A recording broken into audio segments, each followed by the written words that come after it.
abroad, there's a pretty good chance that at some point during your life as an expat, you'll work as a language teacher. For me, of course, that meant teaching English. So here's a look into my life as an English teacher in Germany. The pros, the cons, and a few interesting bits in between.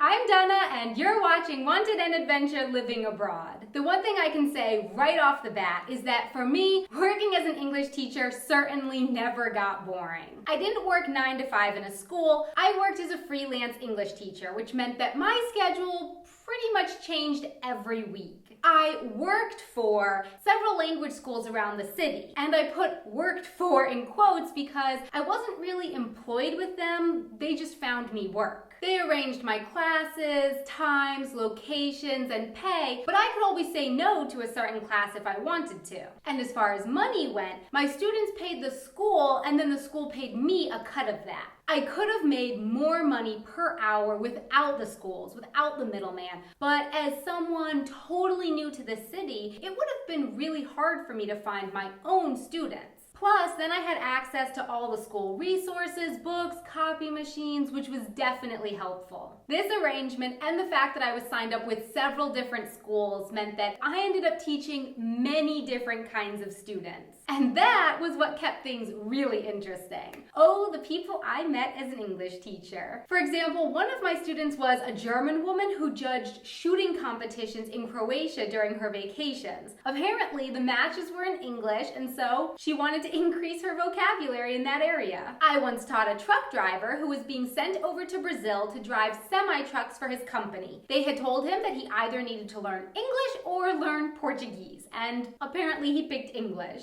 Oftentimes, my students were learning English for their job, and so I'd actually go teach them at their offices. I taught in offices all around the city, which was really something I loved about the job. It was a great way to get to know Munich and to get to see the inside of some buildings that I probably never would have gotten to see otherwise, such as the amazing Munich Re building. Munich Re is a reinsurance company with several locations around the city, and the location they have on the Leopoldstrasse it could be a museum. They could charge an entrance fee for people to go in there. The first time that I taught there, my student just spent the whole class giving me a tour of the place, and I felt really privileged to get to see inside. So if you have a friend who works there, be sure to ask for a tour. It's definitely worth it. Oh, and to get inside, I had to walk through the legs of the Walking Man, which is a 17-meter tall statue in front of the building. I also taught several groups of students at Ludwig Beck, which is this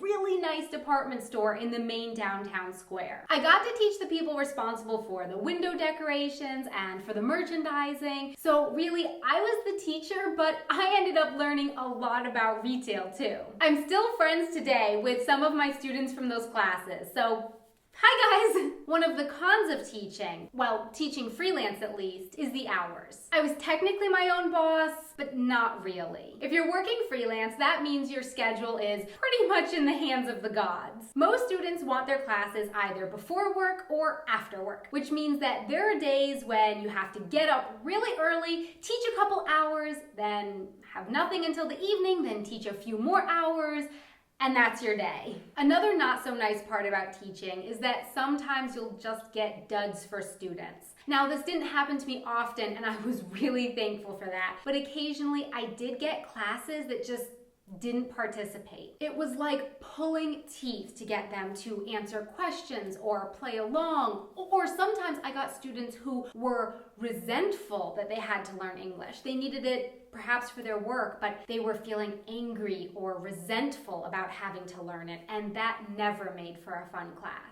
But for the most part, it was a really great, really stimulating experience. Now, this video was meant to be an entertaining video about my overall experiences as an English teacher. But I realize that some of you out there are actually interested in teaching in Germany. So I will make another video with more technical information regarding how to get a job, the different options for teachers, and more specialized pros and cons going along with each of those options. So keep an eye out for that. So my question for you is, do you think that English is a hard language to learn compared to other languages out there? Why or why not? Please let me know in the comments below. Thanks so much for watching. Please don't forget to subscribe and hit that like button. Until next time, auf Wiedersehen! That's a wrap.